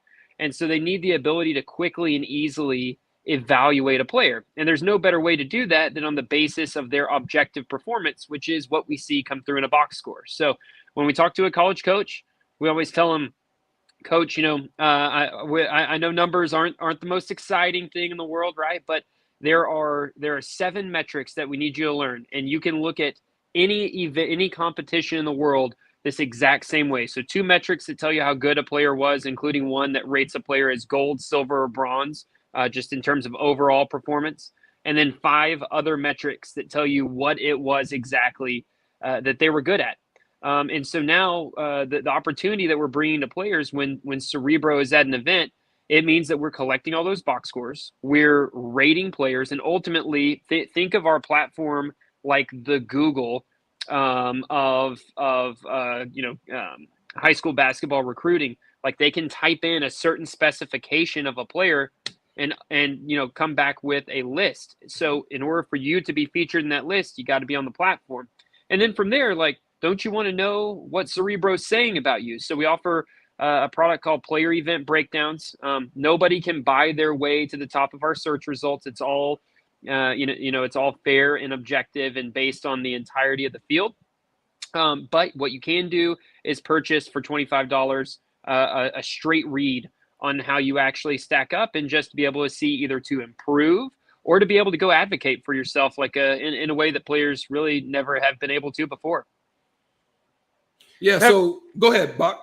I was just going to say, as you guys are making your way to Nebraska for high school athletes here, are they going to be able, to kind of compare themselves to the national statistics? Is that kind of the idea for as you make your way here into the capital city, Nebraska? Yes, sir. Absolutely. That's exactly it. Right. So we want, when I said a little bit earlier that, anybody can go over to cerebrosports.com right now and sign up for an account. What you're able to do when you first get your account, you'll see there's a search bar at the top, and we've got, like I said, about 400,000 players from across the world at all different levels that are in there. You just go type in a name, and you'll see how we evaluated them. And then if you do want to buy one of those reports to be able to print out, carry around, get more in-depth information, you can. But if you just want to see kind of at a surface level how we evaluate a player, you just go in there and type in a name. And you don't just have to, if you do want to run a comparison, I mean, that's one way to do it. The other way is, buy another player's report, buy your report, and either, use that to say, why am I not being recruited like this guy? Or use it to say, trainer, hey, listen, or coach, this is who I want to be, right? Like we have to get from point A to point B. And it's just, it's just a baseline. It's just a roadmap. It's a blueprint solely on the basis of how you actually perform. Oh, and here's one thing that I've always thought about, the company as I was looking at it, right? From a perspective of somebody just sitting out there watching and just looking at it or observing. One of the things is when you're trying to really identify talent, when people walk into these buildings, and some of the things that I've always found that was interesting is that coaches, when they get a box score, they get excited. It's like they light up like a firecracker. Yeah. And I always found that was pretty interesting. So, briefly kind of hint on that. But another part of it is I love as a coach, as a former coach, another part I like about what Cerebro is doing is that I can minimize my budget a little bit, right? Because as you said, and you alluded to, is that you can basically look at a specific type of person. Because like right now, Nebraska is looking for a rebounder, a big, just somebody who is kind of a beast.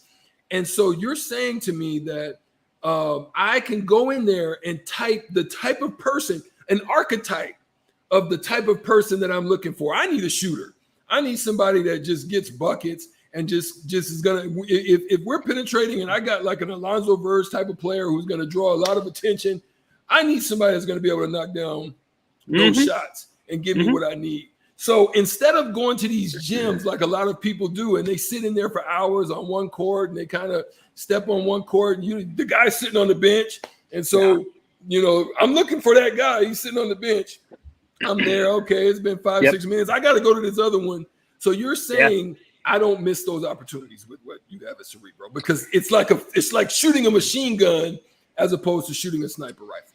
Yeah. So, to your point about coaches seeing a box score and lighting up, what they're seeing is either a substantiation of what the reason why they're lighting up is this is insightful, right? Like this is valuable.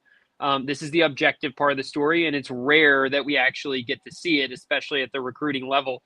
So either it's confirming what I already saw, or it's giving me some sort of new insight.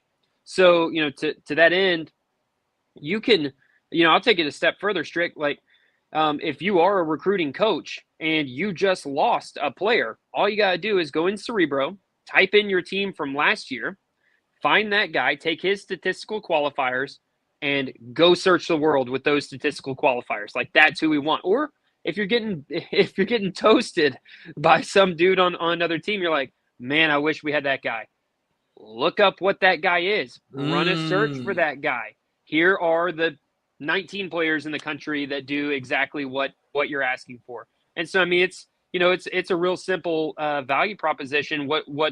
I oftentimes when I'm on video calls, I'll pick up like a stack of papers and say, for coaches, what they want to do is they want to, like, imagine these papers are all resumes. What they want to do is narrow down to the handful of resumes that are worth them looking at. What you want to do as a player is pull your resume out of that stack and be able to look at it and either make some changes by going and getting better, or take it and say, send it around and say, hey, why is nobody noticing me?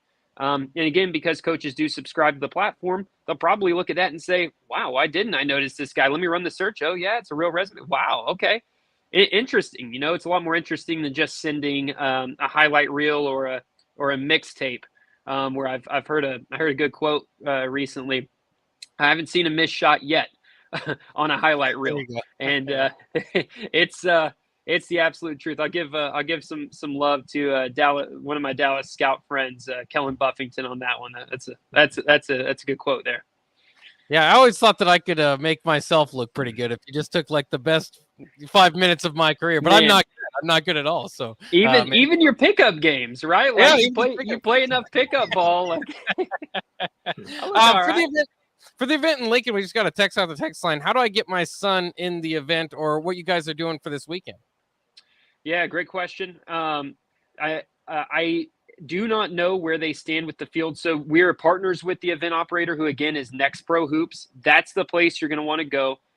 So I don't quote me on this. I believe the website is nextprohoops.com for sure. You can just you can Google it, and they will come up. Reach out to them.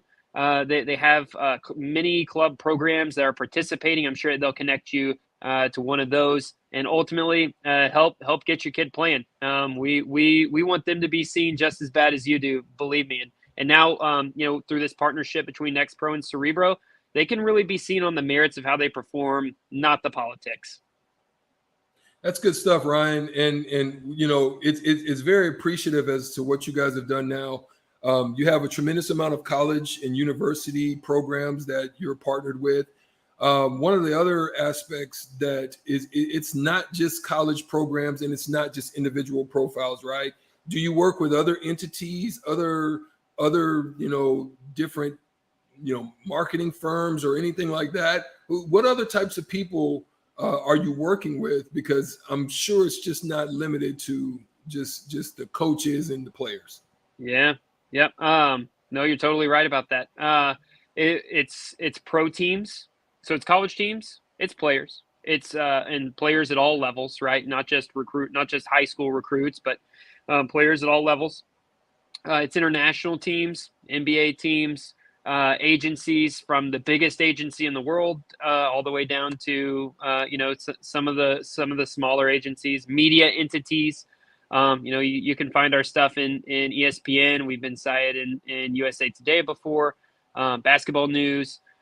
So it's really, data is a universal language. It's a universal yardstick that no matter who we are, whether we're, chopping it up on a show like this, or if, we're in a room, like making a legitimate recruiting decision, data is the yardstick. That's the baseline.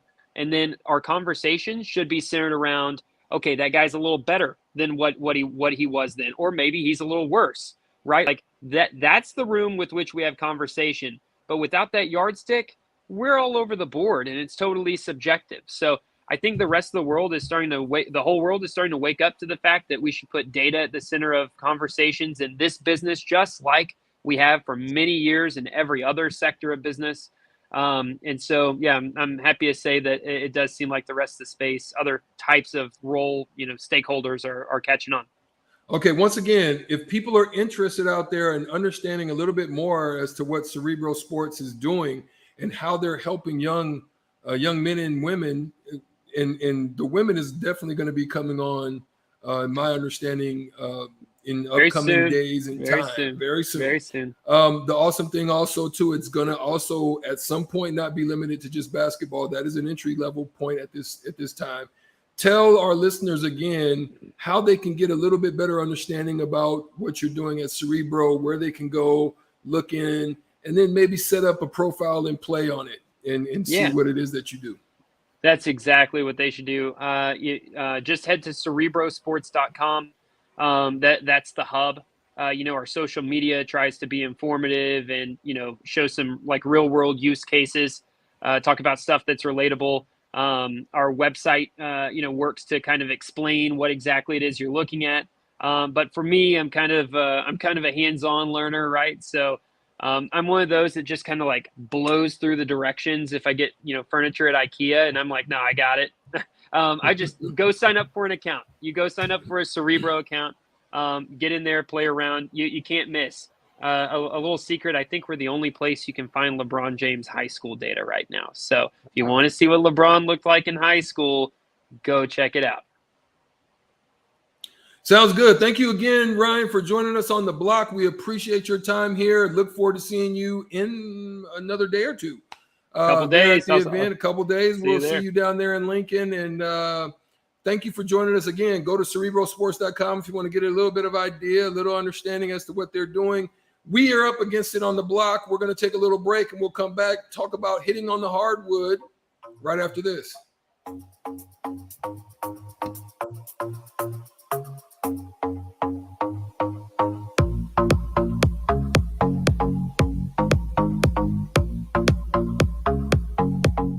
$93.7 The Ticket. Fox KFXL weather. Sponsored by John Henry's Plumbing, Heating, and Air Conditioning.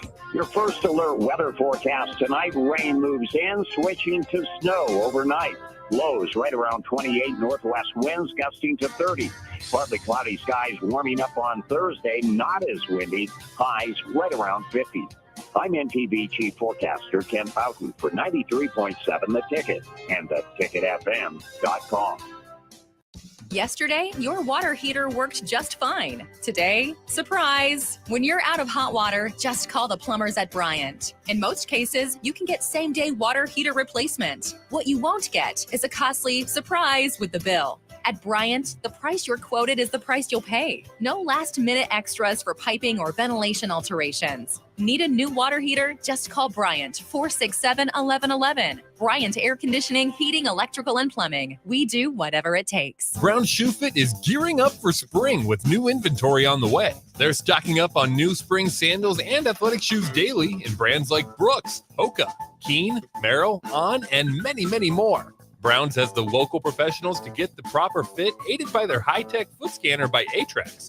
Spring is the season to be active and busy. Don't let your feet lose their support with old rundown shoes or sandals. Stop by Brown's Shoe Fit today, just south of 66th and Q in Lincoln.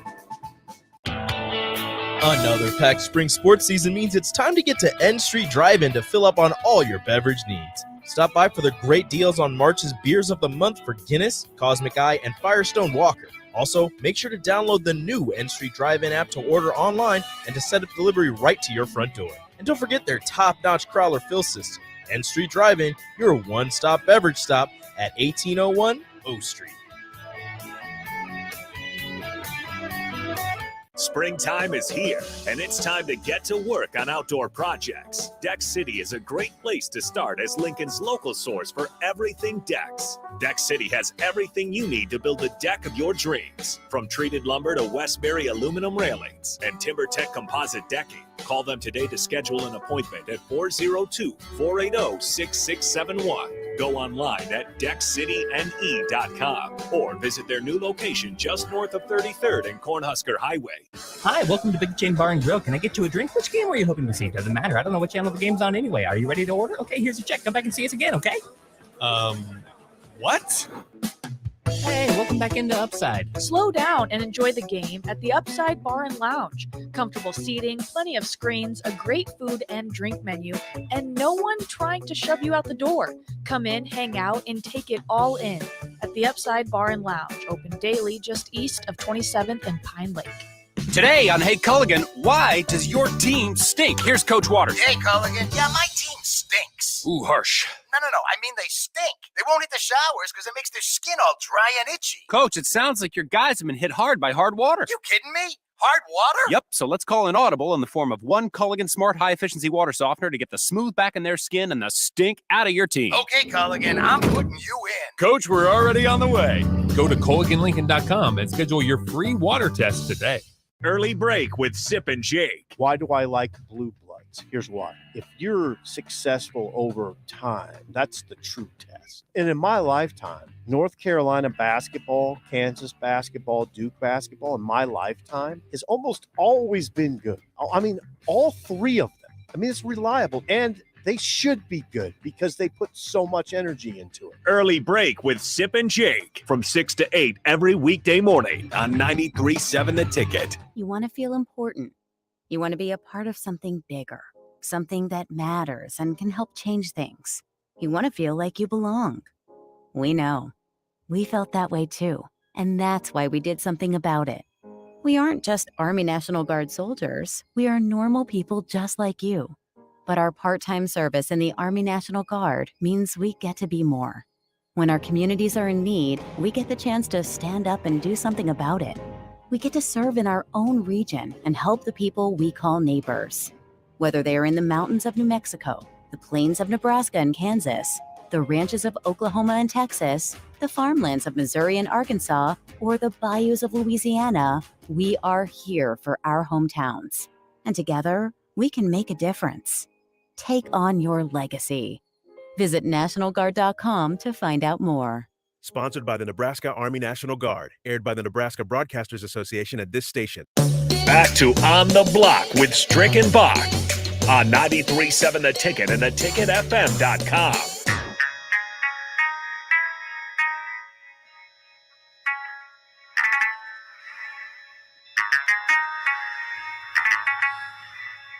It's time for Hitting the Hardwood here on the block on 93.7 The Ticket, our dedicated segment toward the NBA. We had to punt yesterday on Hitting the Hardwood because we had the breaking Derrick Walker news. So we'll bring it back today. We'll talk some NBA for you NBA fans out there. I did want to bring up some news, though, that's kind of going on here. A lot of people expected Caitlin Clark, the Iowa player, to win the women's basketball Player of the Year, but instead they went with Aaliyah Boston of South Carolina, who's got her team in the Final Four. So that's somewhat understandable, I suppose. She averaged 16.8 points per game, but it still it seems like Caitlin Clark, at least from when we were watching her. I mean, Nebraska had a great season, but they just could not keep up with Caitlin Clark, and that was not a Nebraska problem. That was an everybody problem. So I can't wait to see, as her career goes on, kind of what happens. So I was kind of surprised to see she didn't win that award.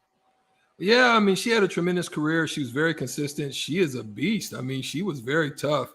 I just didn't know how deep they can run because I think outside of her, they were just average. They weren't super, super talented. I mean, you look at some of those girls, out there with Louisville and South Carolina, and then obviously UConn, Notre Dame. A lot of those teams they're very stout, and especially on the inside, they're very long, and so it makes it pretty tough once you put quickness and length against them, and you can definitely blitz her and double team her. So yeah, I understand how South Carolina at South Carolina would have won that, being that they went to the Final Four.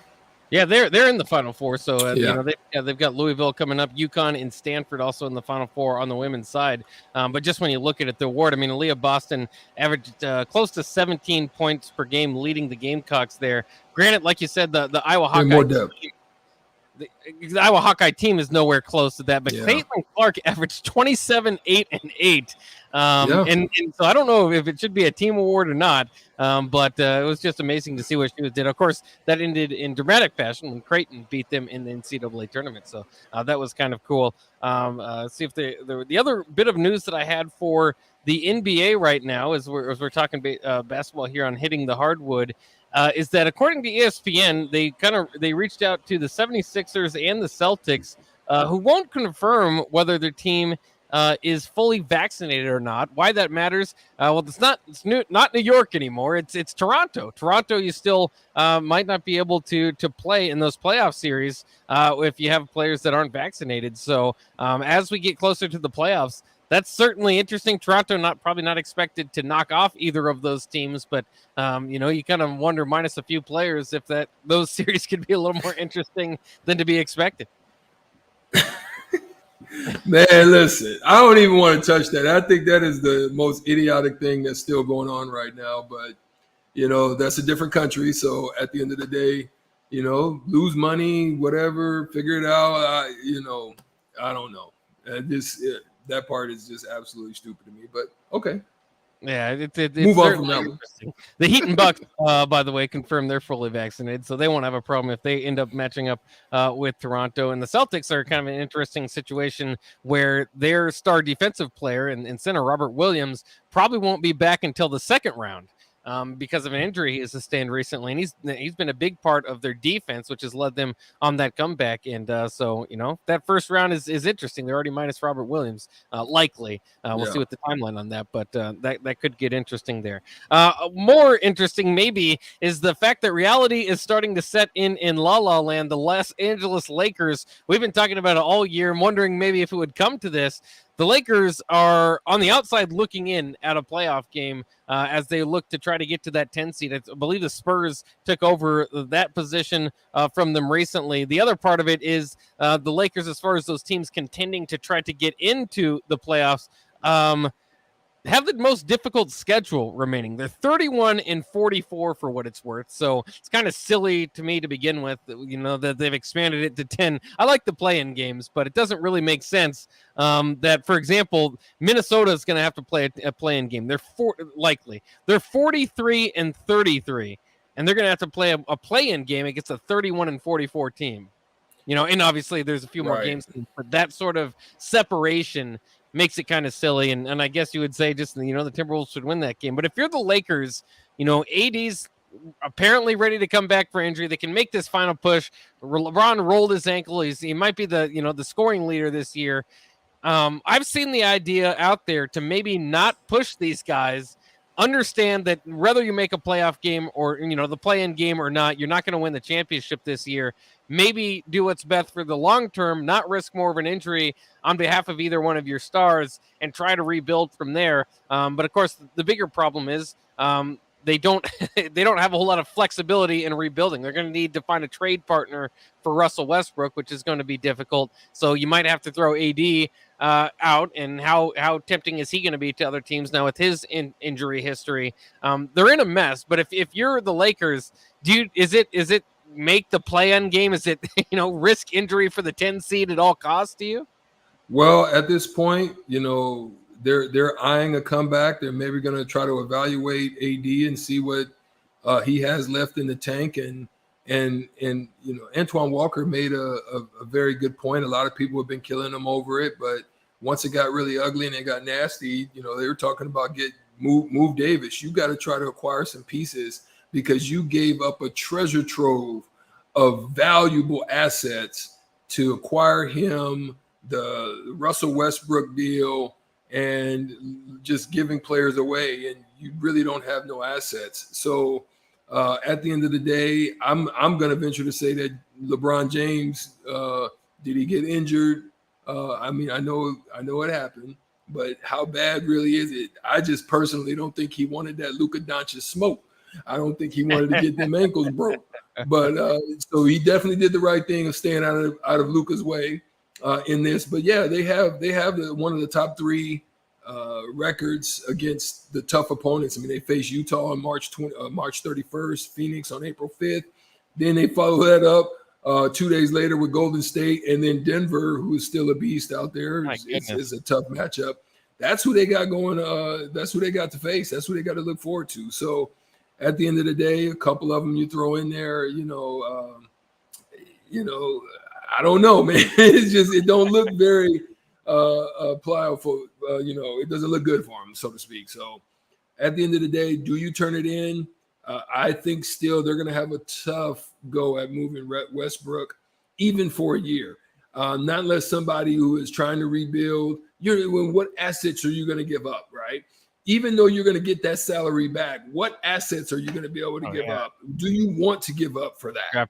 You know what I mean? Now, if you're just a total rebuild team and you like that salary that you're going to be able to unload, maybe you take a chance. You got a couple players on there that you're not very happy with, and you want to unload to maybe get draft but they really don't have no assets. They gave them all away. So that's going to be a problem. AD is somebody that you could probably get, but he's got a tremendous salary also that you're going to have to take on. And he hasn't been very durable. So a lot of people think that everybody should look towards Indiana and try to throw people over to them and see if you can pull something out. But it's going to, we'll see. We'll see how it goes. Yeah, and it's almost like, or blow it up and get rid of LeBron too. I was gonna say that's got to almost kind of creep in your head, because for what it's worth, on Thursday their next game, he's out, LeBron's out, AD is doubtful, so the stretch run that they're gonna make it looks very unpromising, and they're just in this bind, and you wonder, and I don't know if we'll know this, if the LeBron James experiment in LA was worth it. Now I've been there 4 years, not made the playoffs twice, obviously won the bubble championship. So ultimately bringing a championship home, tying the Celtics all-time. Well, but that was the goal, I suppose. But it might be at the expense of, my goodness, maybe, at least 2 years already of missing the playoffs. Maybe they get in with this, but this is basically missing the playoffs. And then next year doesn't look any better. They're in such a mess that maybe the next 2 to 3 years, it's going to be hard to see them rebuilding. I think their only way out of it is maybe to get some sort of assets out of LeBron, because you would think you'd still be able to get something from him, but he's got the no trade clause. He's got the business in LA. What a mess. As the late great Bernie Mac would say, trouble. That is right. A lot of trouble. Man. And that was on the movie Life. I'm a movie buff, so Life was great. I do. Life was a great movie, man. He said, "Trouble." They are in trouble. Off the text line, Thunder Collins, not that Thunder Collins, but somebody else that wants to be called Thunder Collins, says, the day they signed LeBron, this was inevitable. This is what happens everywhere he has gone. The franchise does what he wants and then gets left with nothing. And that looks like it's going to happen again. But at least the last few times that the franchise has got some titles out of it. So at least one. So the Lakers got their title out of it. Hopefully it's worth it. I'm not going to be selling too many tickets, or it's going to be difficult to sell tickets over the next couple of years. That'll wrap it up for On the Block. Coming up next, Ticket Weeknights returns with Teammates Mentoring Hour. Nick Sainert is going to be dropping in to do that. So that's what you have to look forward to. On the Block, we'll be back tomorrow. Early